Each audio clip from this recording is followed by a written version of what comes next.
Гэп гэдэг нь зай завсар гэсэн утгатай үг юм. Энэхүү завсаржил авах үзэгдэл нь Америк нэгдсэн улс, Их Британи, Австрали улсын сурагчид дунд түгээмэл байдаг. 12 жил тасралтгүй суралцсны дараа 1 жил завсарлага авах нь залуучуудад өөрийгөө олж нэх, зорилгоо тодорхойлох, их сургуультай бэлдэх боломжийг нээдэг. Gap year авч байгаа хүүхдүүд маань хөвчлэн сайн сургуульд явахыг зорж байгаа тийм хүүхдүүд байгаа гадны. Тэгээд тэр хүүхдүүдийн хувьд яг шууд ингээд 10 жилдээ өргөдлөө явуулах гэхээр сэтгэлд нь хүрдэггүй ч юм уу. Нэг хангалттай сайн чанартай өргөдөл болохгүй байгаа юм шиг санагдсан ч юм уу.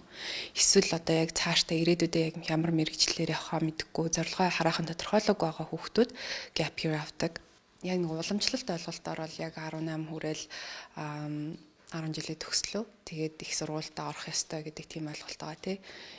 Тэрнээс жоохон зөрөөд эхлэхээр нөгөө хүмүүст ингээд сонин хоцроод байгаа ч юм шиг, эсвэл ингээд муу болохоор ингээд засарч ил авцсан ч юм шиг бас тийм ойлголт байдаг. Гэхдээ яг засарч илээ яаж өнгөрөхөөс л хамаарна. Гадаад их сургуульд элсэх хүсэлтэд gap year авсан хүүхдүүдийн эхний шалгуур нь IELTS TOEFL-ийн оноогоо авах байдаг. Тэгвэл удамлын хувьд завсаржил авснаасаа хойш 5 сарын хугацаанд IELTS-ийн 8 оноо авч эхний өргөдлөө өгөх хугацаанд Америк нэгдсэн улсын Браун их сургуулийг сонгож өргөдлөө явуулжээ. Дараагийн өргөдөл хүлээн авах хугацаа нэгтгэхэд Америк нэгдсэн улс, Канада, Европын их сургуулиудад өргөдөл явуулахаар бэлдэж байгаа юм. Мэргэжлээ сонгоогүй байсан тэрээр химийн инженер мэргэжлийг сонгожээ. Яг хит хитэн зорилго байсан гэх юм уу? Нэгд бол би өөрөө их сургуулийн процессын талаар жоохон мэдлэггүй байсан. Тэг яг ингээ 12 дугаар ангид ороод өргөдлөө явуулна шүүгээ яриад эхлэнгүүт ингээд нэг л тийм бууж өгөхгүй. Тэгээд бас айгу ачаалттай байсан гэх юм уу? Ингээ олон улсын програмтай сургууль байсан. Тэгээд айгу ядраад тэгээд ингээд өдөрт ингээд хитгэн цаг унтаад босох өдрүүд айгу олон байсан. Тийм болохоор би ингээд ядраад энэ байдлаараа хичнээн сайн сургууль сурсан ч гэсэн ингээд өөрөө сайн сурч чадахгүй юм шиг санагдаад илүү цаг хугацаа хэрэг болоод бас өөрөө мэрэгчлээ бас тодорхой болгоогүйсэн болохоор илүү сайн бэлдээд яг л өөрийгөө тийм сайн илэрхийлсэн өргөдөл явуулахын тулд ер нь gap year авсан байгаа. Бас спортоор хичээлдэг. Тэгээд тэрэндээ бас амжилт үзүүлчихэд тэгээд их сургуульд явахыг хүссэн. Өргөдлийг чанартай болгоход маш олон жижиг хэсгүүд байдаг. Шалгалтын оноонууд сайн байх ёстой.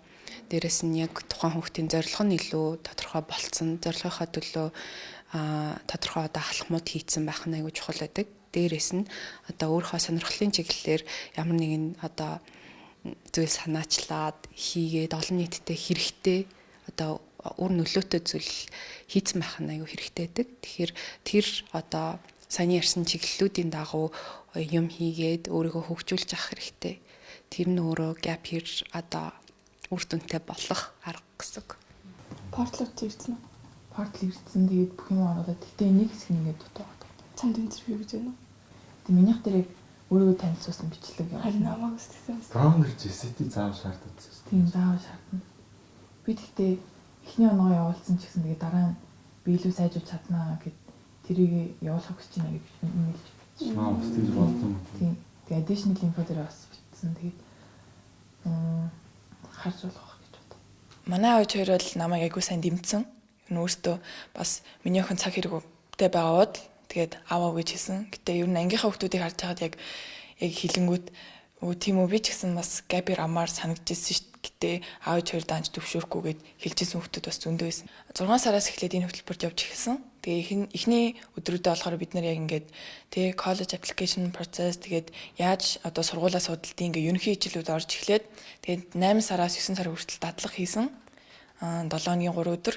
Тэгээ одоо бол яг ингээд 7 хоногийн 6 өдрөө эхний 5 өдрөө ингээ эхний хэдэн цагаа яг ингээ эсэнд анхаараа дараа нь багш нараас зөвлөгөө аваад тэгээ тагсаа өдөр болгон бас нөгөө нэг SAT IELTS-ийн mock шалгалт авдаг. Тэгээ тэр нь болохоор яг ингээд тэр шалгалтууд айгуу тийм стратеги хэрэгтэй байдаг. Тэгээ яг тэрийг ингээд яг тухайн тогтсон цагт нь яг тэр шалгалтаа өгж байгаа юм шиг тийм орчинд өгж сурж байгаа айгуу хэрэгтэй байдаг. 6 сараас эхлээд яг энэ програмд явж байгаа болохоор тийм яг өргөдлийн процесс дуусах 1-2 сар хүртэл яг их сургуультай зориулаад тэгээд тийнээс цааш баристагийн сургалтанд ч юм уу олон клубүүд явж үзье гэж юу бодож байгаа.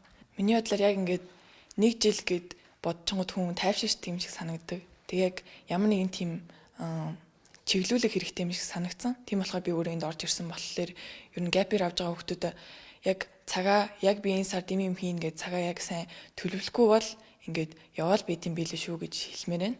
Тэгээ ерөнхийдөө бол аль болох тийм боломжуудыг сайн ашиглаад тэгээд олон газруудаас асуугаад би танаа дадлах гэж болох уу гэд ер нь шалгалтандаа сайн мэлдээд ер нь яг цаг хугацаагаа сайн төлөвлөжүүл юм айгу хэрэгтэй юм шиг санагдсан.